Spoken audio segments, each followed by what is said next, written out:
दोस्तों एक बार फिर से आपका स्वागत है नॉलेज नेटवर्क पे। दोस्तों जैसे कि हम लोग भूगोल घटना चक्र का अध्ययन कर रहे थे और मिट्टियों वाला टॉपिक हम लोग ने शुरू किया था और इसी क्रम को हम लोग आज आगे बढ़ाना चाह रहे हैं, जिसमें हम लोग आज लेटेराइट मिट्टी के बारे में पढ़ेंगे। ठीक, तो आप किसी भी एग्ज़ाम की तैयारी कर रहे हो दोस्तों जिसमें भूगोल से संबंधित प्रश्न आते हैं तो ये घटना चक्र सीरीज आपके लिए काफ़ी इंपॉर्टेंट साबित होगी। तो चलिए शुरू करते हैं लेटेराइट मिट्टी। तो सबसे पहले इसके नोट्स देख लेते हैं दोस्तों। तो लेटेराइट मिट्टियों का सर्वप्रथम अध्ययन 1905 में बुकानन द्वारा किया गया था। क्वेश्चन बन सकता है कि लेटेराइट मिट्टियों का सबसे पहले अध्ययन कब और किसने किया था? तो 1905 में बुकानन के द्वारा किया गया था। इसका नाम लैटिन भाषा के शब्द लेटर से लिया गया है जिसका अर्थ है ईट। ठीक, लैटिन भाषा के लेटर से इस शब्द का इसका नाम लिया गया दोस्तों लैटिन भाषा के लेटर शब्द से, जिसका अर्थ होता है ईट। भीगने पर ये मिट्टियाँ मक्खन की भांति मुलायम परंतु सूखने पर काफ़ी कड़ी और ढेलेदार हो जाती है। ये मानसून सदृश मौसमी वर्षा वाली उष्णकटिबंधीय जलवायु की विशिष्ट मिट्टियाँ हैं। उष्णकटिबंधीय भारी वर्षा होने के कारण वर्षा के कारण होने वाली तीव्र विक्षालन क्रिया के परिणाम स्वरूप लेटेराइट मिट्टी का निर्माण हुआ है। चलिए दोस्तों, ये दिया मैप। यहाँ पे मैप के माध्यम से दर्शाया गया कि इंडिया में लेटेराइट मिट्टी कहाँ कहाँ पे मिलती है। तो आपको दिख रहा होगा उत्तरी पूर्वोत्तर भारत में, जैसे कि इस वाले एरिया में लेटेराइट मिट्टी मिल रही है। जैसे कि ये मेघालय असम मेघालय वाला बेल्ट है, यहाँ पे लेटेराइट मिट्टी मिल रही है। साथ ही साथ उत्तरी मिजोरम और नागालैंड के कुछ हिस्सों में यहाँ पे लेटेराइट मिट्टी देखने को मिल रही है। साथ ही साथ पश्चिम बंगाल और उड़ीसा वाले एरिया में यहाँ पे लेटेराइट मिट्टी देखने को मिलती है। साथ ही साथ यहाँ पे छत्तीसगढ़ वाले एरिया में भी लेटेराइट मिट्टी देखने को मिलती है। तो साथ ही साथ दोस्तों जो हमारा वेस्टर्न घाट है, यानी कि पश्चिमी हिमालय है, दक्षिणी पश्चिमी हिमालय जो, तो यहाँ पे भी लेटेराइट मिट्टी देखने को मिलती है। ठीक, तो यहाँ पे साथ ही साथ तमिलनाडु वाले भाग के कुछ एरिया में यहाँ पे भी लेटेराइट मिट्टी देखने को मिलती है। अंडमान निकोबार में भी लेटेराइट मिट्टी भी देखने को मिलती है। तो ये मैप के माध्यम से कुछ दर्शाया गया दोस्तों। तो आगे को बढ़ते हैं हम लोग। लेटेराइट मिट्टियाँ आर्द्र प्रदेशों की अपक्षालित मिट्टियाँ हैं जिनकी उर्वरता कम होती है। इस मिट्टी में लौह ऑक्साइड, ध्यान रखेंगे, इस मिट्टी में लौह ऑक्साइड एवं एल्यूमिनियम ऑक्साइड की प्रचुरता होती है। जो लेटेराइट मिट्टी है दोस्तों उसमें लौह ऑक्साइड और एल्यूमिनियम ऑक्साइड की प्रचुरता होती है, परंतु नाइट्रोजन, फास्फोरस, अम्ल, पोटास, सोना और कार्बन तत्वों की कमी पाई जाती है। तो इस चीज़ को आप ध्यान रखेंगे, इस मिट्टी में किस चीज़ की कमी पाई जाती है और किस चीज़ की अधिकता पाई जाती है। तो इसमें क्या क्या पाया जाता है? लौह ऑक्साइड और एल्यूमिनियम ऑक्साइड, ये दो चीज़ें इसमें पाई जाती है लेटेराइट मिट्टी में। और इसमें कमी पाई जाती है नाइट्रोजन, फास्फोरस, अम्ल और पोटास, सोना और कार्बनिक तत्वों की कमी इसमें पाई जाती है। यह मिट्टी भारत में केरल, पूर्वी तमिलनाडु के छोटे भाग में, उड़ीसा, छोटा नागपुर पठार, पूर्वोत्तर में मेघालय के उत्तरी भाग और पश्चिमी घाट के पर्वतीय क्षेत्रों में पाई जाती है। ठीक, जैसे कि हम लोग ने मैप के माध्यम से भी देखा था। राष्ट्रीय मृदा सर्वेक्षण और भूमि उपयोग नियोजन ब्यूरो के नवीनतम रिपोर्ट के अनुसार यह मिट्टी भारत में 1.80 लाख वर्ग किलोमीटर क्षेत्र पर विस्तृत है। इसका सर्वाधिक विस्तार केरल राज्य में, यानी कि मालाबार तटीय प्रदेश में दोस्तों में है, और इसके बाद महाराष्ट्र में है। ठीक दोस्तों, लेटेराइट मिट्टियों के रासायनिक संगठन और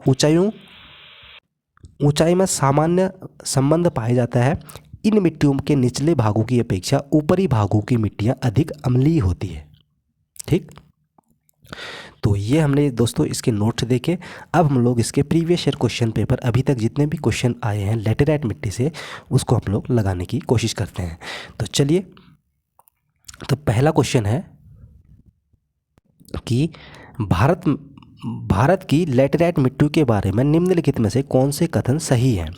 तो पहला ऑप्शन है वे साधारणतः लाल रंग की होती है। दोस्तों लेटेराइट मिट्टी साधारणतः लाल रंग की होती है, ये बिल्कुल ठीक है। ठीक, दूसरा है ये नाइट्रोजन और पोटास से समृद्ध है, बिल्कुल गलत है भाई। इसमें नाइट्रोजन और पोटास की कमी पाई जाती है, जो कि हमने नोट्स में भी देखा था।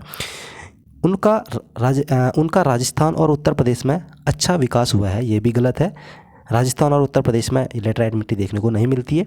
इन मिट्टियों में टैपियोका और काजू की अच्छी उपज होती है दोस्तों, ये बिल्कुल ठीक है। ठीक है, टैपियोका और काजू की अच्छी किस्म उपज होती है लेटराइट मिट्टी में, यानी कि 1 और 4 सही हैं, यानी कि सी वाला इसका सही उत्तर हो जाएगा। तो इसको एक बार देख लेते हैं, इसकी व्याख्या देख पढ़ लेते हैं।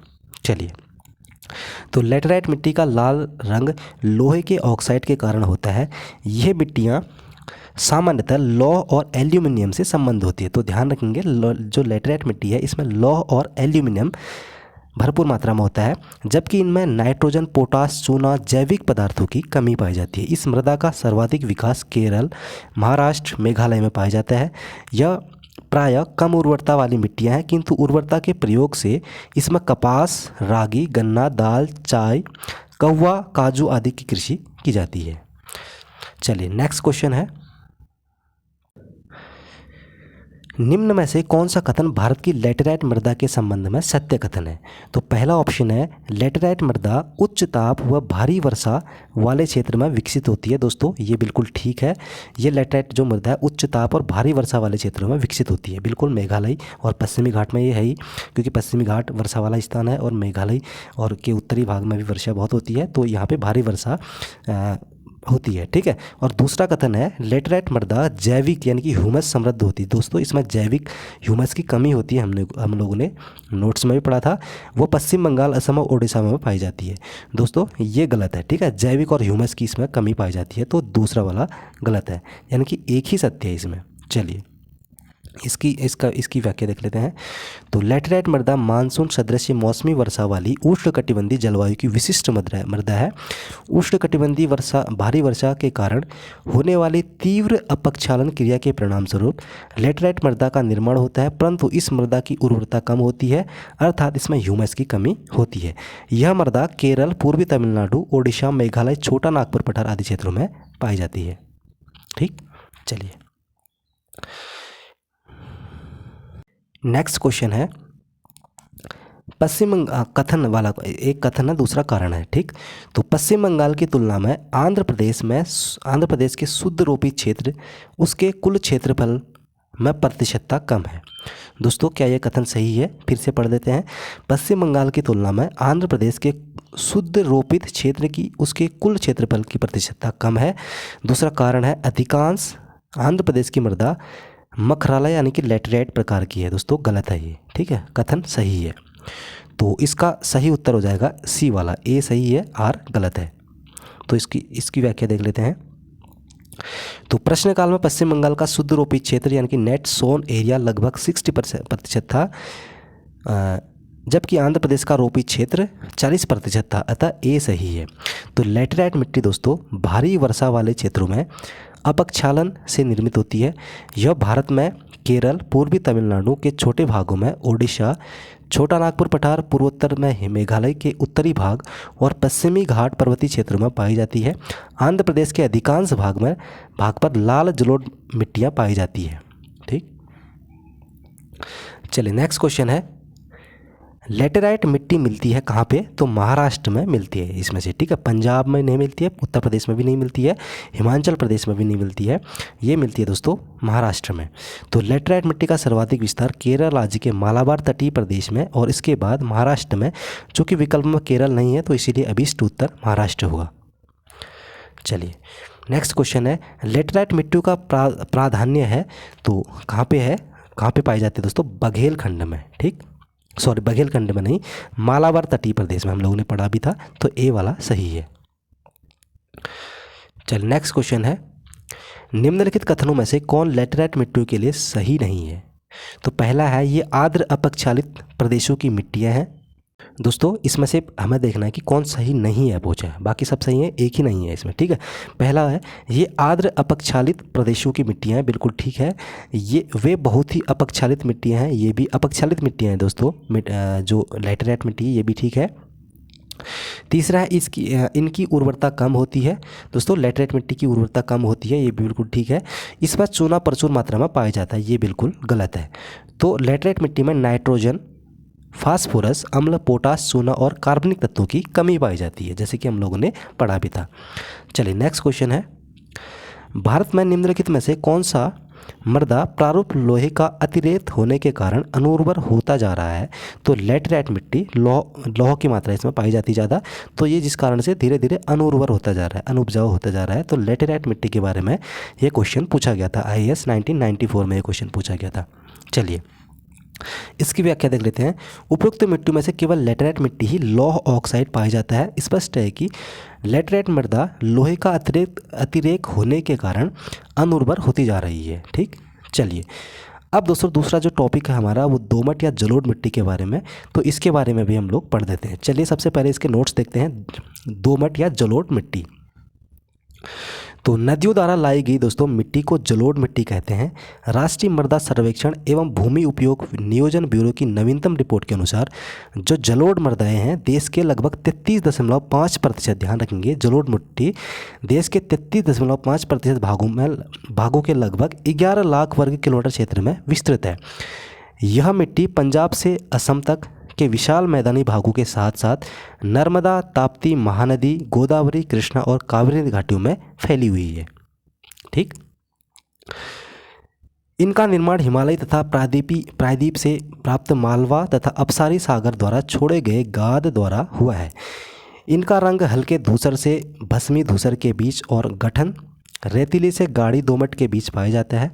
दोमट मिट्टी में पोटास, फास्फोरस, एसिड, चूना और जैविक पदार्थों की प्रचुरता पाई जाती है, परंतु नाइट्रोजन और ह्यूमस, दोस्तों ध्यान रखेंगे दोमट मिट्टी में नाइट्रोजन और ह्यूमस की कमी पाई जाती है।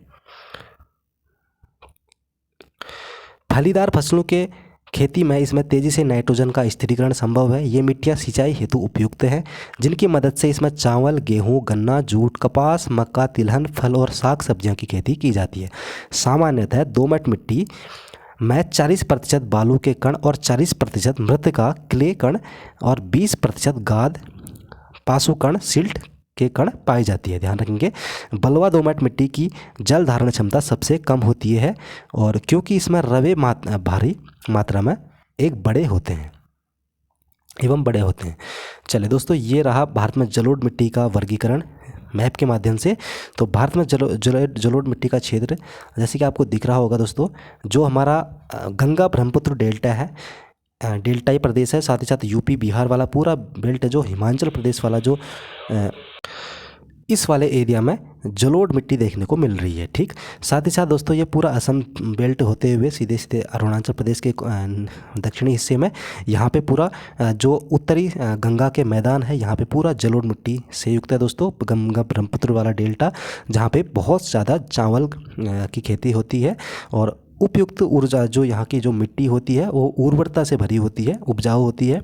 साथ ही साथ दोस्तों यहाँ पे जो पश्चिमी राजस्थान है, उत्तरी गुजरात वाले एरिया में, उत्तरी गुजरात के एरिया में, पूर्वी राजस्थान और उत्तरी गुजरात वाले एरिया में भी यहाँ पे भी जलोढ़ मिट्टी की प्रचुरता देखने को मिल रही है। साथ ही साथ आपको दिख रहा होगा जैसे कि इस वाले बेल्ट में जो कि कोरोमंडल तट से ये वाला एरिया उड़ीसा, आंध्र प्रदेश, पश्चिम बंगाल वाले इस वाले भाग में भी जलोढ़ मिट्टी जहाँ पे क्या होता है, जो नदियाँ अपना डेल्टाई बनाते हैं, डेल्टाई प्रदेश में जितने भी डेल्टाई प्रदेश हैं इस वाले भाग में इस एरिया में जलोढ़ मिट्टी देखने को अधिक मिलती है। ठीक, चलिए आगे को पढ़ देते हैं। जलोढ़ मिट्टियों को 2 उपवर्गों में विभाजित किया जाता है। सबसे पहले नवीन जलोढ़ या खादर, ध्यान रखेंगे दोस्तों नवीन जलोढ़ या खादर पहला प्रकार है। इस मिट्टियों का विस्तार नदी के बाढ़ के मैदानी क्षेत्रों में पाया जाता है। ध्यान रखेंगे दोस्तों काफ़ी इंपॉर्टेंट है, मैदानी क्षेत्रों में पाया जाता है जहां प्रतिवर्ष बाढ़ के दौरान मिट्टी की नवीन परत का जमाव होता रहता है। इस मिट्टी की जल धारण क्षमता अधिक होती है। ध्यान रखेंगे जो नवीन जलोढ़ दोस्तों मिट्टी है, नवीन जलोढ़ या जिसको खादर भी कहा जाता है, इसकी जल धारण क्षमता अधिक है। इस पॉइंट पर आप ध्यान रखेंगे जहाँ पे डार्क हाईलाइट किया है, यह मिट्टी सदैव उर्वर बनी रहती है। ठीक है, नवीन जलोढ़। और प्राचीन जलोढ़ जिसको बांगर कहा जाता है, बांगर मिट्टी की स्थिति बाढ़ की पहुँच से दूर ऊंचाई पर होती है दोस्तों, कुछ ऊंचाई पर होती है। यह मिट्टी का रंग गहरा पीला रक्त भूरा पाया जाता है दोस्तों, और जिसमें चूनेदार कंकड़ के पिंड अधिक पाए जाते हैं।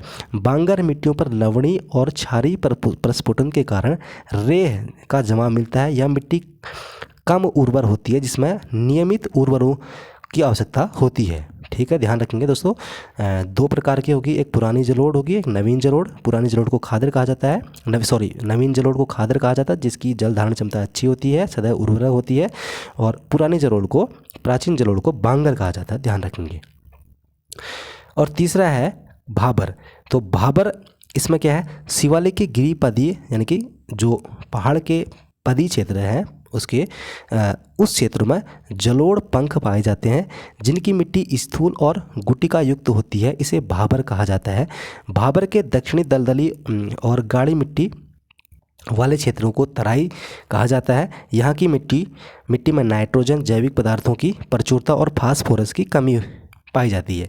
यहाँ के ऊंचाई वाले भागों में प्राप्त प्राचीन जलोढ़ को राढ़ नाम से जाना जाता है। ठीक है, जो भाबर क्षेत्र है दोस्तों, जो भाबर क्षेत्र के नीचे में जो तराई क्षेत्र है, यहाँ के ऊंचाई वाले भाग में प्राप्त प्राचीन जलोढ़ को राढ़ नाम से जाना जाता है, ध्यान रखेंगे। तो चलिए प्रीवियस ईयर क्वेश्चन लगा लेते हैं दोस्तों इसके। तो पहला क्वेश्चन है जलोढ़ मिट्टी के संदर्भ में नीचे दिए गए 4 कथनों में से सही कथन को चुनिए। तो पहला कथन है, इसमें से सही कथन को हमें चुनना है। ठीक है, तो यह मिट्टी भारत के कुल भूभाग के करीब 14% भाग पर, गलत है, 33% भाग में पाई जाती है। दूसरा क्या है, इस मिट्टी में फास्फोरस एसिड भरपूर मात्रा में पाया जाता है।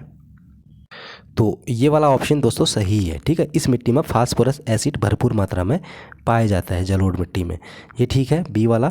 सी वाला है, यह मिट्टी रेह, थुर, चौपन जैसे नामों से भी जानी जाती है, गलत है, ये भी गलत है। यह मिट्टी उपजाऊ नहीं है, ये भी गलत है, जबकि जलोढ़ मिट्टी उपजाऊ है। ठीक है, तो इसके एक बार व्याख्या देख लेते हैं। तो जलोढ़ मिट्टी में पोटास, फास्फोरस, एसिड, चूना और जैव पदार्थों की प्रचुरता पाई जाती है, परंतु इसमें नाइट्रोजन और ह्यूमस की कमी होती है। राष्ट्रीय मृदा सर्वेक्षण और भूमि उपयोग नियोजन ब्यूरो के नवीनतम शोध के अनुसार भारत के 33.5% भाग पर जलोढ़ मिट्टी का विस्तार है। यह सर्वाधिक उपजाऊ मिट्टी है। अम्लीय मिट्टी को स्थानीय रूप से रे, थुर, चौपन, ऊसर, कल्लर आदि नामों से जाना जाता है। चलिए नेक्स्ट क्वेश्चन है, भारत में सबसे अधिक उपजाऊ मृदा कौन सी है? तो जलोढ़ मिट्टी भारत में सबसे ज़्यादा उपजाऊ है। तो जलोढ़ मृदा भारत की सबसे अधिक उपजाऊ मृदा है। इसमें नाइट्रोजन की मात्रा कम होती है। जलोढ़ मृदा मूलतः हिमालय के निक्षेपों से बनी है। चलिए नेक्स्ट क्वेश्चन है, निम्नलिखित में से कौन सी मिट्टी नदियों द्वारा निर्मित है? तो इसमें से कौन सी मिट्टी नदियों द्वारा निर्मित है? तो जलोढ़ मिट्टी के बारे में बात हो रही है दोस्तों। ठीक, तो जलोढ़ मिट्टी का निर्माण नदियों के छोड़े गए गाद द्वारा होता है। तो जलोढ़ मिट्टी की 2 उपवर्गों में बांटा गया है, एक नवीन जलोढ़, खादर जिसको कहा जाता है। खादर का निर्माण नदी के बाढ़ के मैदानी क्षेत्र में होता है। यह प्रतिवर्ष बाढ़ के दौरान मिट्टी की नवीन परत का जमाव होता रहता है। दूसरा है प्राचीन जलोढ़, जिसको बांगर कहा जाता है। मिट्टी की स्थिति बाढ़ की पहुँच से दूर कुछ ऊँचाई पर होती है। चलिए नेक्स्ट क्वेश्चन है, भारत में सबसे बड़ा मिट्टी वर्ग कौन सा है? तो डी वाला, कछारी मिट्टी। ठीक है, तो कछारी मिट्टी भारत में सबसे बड़ा मिट्टी का वर्ग है। इसकी एक बार एक्सप्लेनेशन देख लेते हैं। कछारी मिट्टी, जिसको जलोढ़ मिट्टी कहा जाता है दोस्तों, सर्वाधिक क्षेत्र में पाई जाने वाली महत्वपूर्ण मिट्टी है। यह मिट्टी देश के 33.5% भाग के लगभग 11 लाख वर्ग किलोमीटर क्षेत्र में विस्तृत है। यह मिट्टी पंजाब, असम तक के विशाल मैदानी भाग के साथ साथ नर्मदा, ताप्ती, महानदी, गोदावरी, कृष्णा और कावरी घाटियों में फैली हुई है। निम्नलिखित में से मिट्टी का कौन सा वर्ग भारत में सर्वाधिक क्षेत्र पर फैला है? तो जलोढ़ मिट्टी दोस्तों, ए वाला सही हो जाएगा। ठीक, तो गंगा के मैदान की पुरानी कछारी मिट्टी, तो पुरानी कछारी मिट्टी तो बांगर कहा जाता है और नवीन को खादर कहा जाता है। इसको एक बार देख लेते हैं।